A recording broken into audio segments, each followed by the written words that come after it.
নেতাবিলাকে মোক এটা লগ পালে সোধে দাদা পুলিচত ইণ্টাৰভিউ কেতিয়া হ'ব মই কৈছো জুলাই মাহত হৈ আছে কোনো টেনচন নাই 1 লাখ চাকৰি হৈ গ'ল এতিয়া মই কৈ আছো এছেম্বলিৰ আগত 1 লাখ চাকৰি দিম বুলি কৈ আছো এতিয়া মই কৈ আছো 1.5 লাখ চাকৰি দিম আৰু 50,000 বেছি চাকৰি দিম আৰু যিমান সেল্ফ হেল্প গ্ৰুপত কাম কৰা বাইদেউ আছে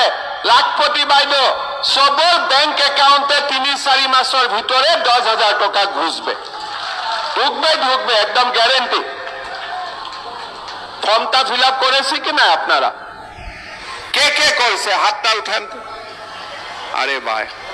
খুব ভালো কথা 10,000 টাকা পাওয়ার পরে আমাকে কিছু মিষ্টি খাওয়াতে কি হবে খিলাইতে হবে না খাওয়াইতে হবে ঠিক আছে এবার আমি কি স্কিম লইছো যে যিমান ছোৱালী মেট্ৰিক পাস কৰিব কলেজত এডমিশন লব তার কমপ্লিট পড়াশোনার দায়িত্ব আসাম সরকারের কমপ্লিট যদি ইউনিভার্সিটিত পড়ে তাহলেও পড়ার দায়িত্ব কমপ্লিট সরকারের যদি মেট্রিক পাস করি কলেজত এডমিশন লয় ফ্রি এডমিশন লগত বেংকৰ একাউন্টত 10,000 টাকা যদি ডিগ্রির এডমিশন লয় 12,500 টাকা আর যদি ইউনিভার্সিটিত এডমিশন লয় 25,000 টাকা বেটাবিলাকে মোক এটা লগ পালে সোধে দাদা পুলিচত ইণ্টাৰভিউ কেতিয়া হ'ব মই কৈছো জুলাই মাহত হৈ আছে কোনো টেনচন নাই 1 লাখ চাকৰি হৈ গ'ল এতিয়া মই কৈ আছো এছেম্বলিৰ আগত 1 লাখ চাকৰি দিম বুলি কৈ আছো এতিয়া মই কৈ আছো 1.5 লাখ চাকৰি দিম আৰু 50,000 বেছি চাকৰি দিম আৰু যিমান সেল্ফ হেল্প গ্ৰুপত কাম কৰা বাইদেউ আছে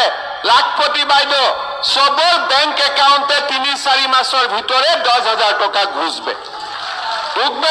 একদম গ্যারেন্টি ফর্মটা ফিল আপ করেছি কি না আপনারা কে কে করেছে হাতটা উঠান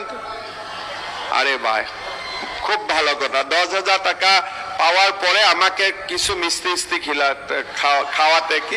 কি হবে খিলাইতে হবে না খাওয়াইতে হবে ঠিক আছে এবার আমি কি স্কিম লইছো যে যিমান ছোৱালী মেট্ৰিক পাস কৰিব কলেজত এডমিশন লব তার কমপ্লিট পড়াশোনার দায়িত্ব আসাম সরকারের কমপ্লিট যদি ইউনিভার্সিটিত পড়ে তাহলেও পড়ার দায়িত্ব কমপ্লিট সরকারের যদি মেট্রিক পাস করি কলেজত এডমিশন লয় ফ্রি এডমিশন লগত বেংকৰ একাউন্টত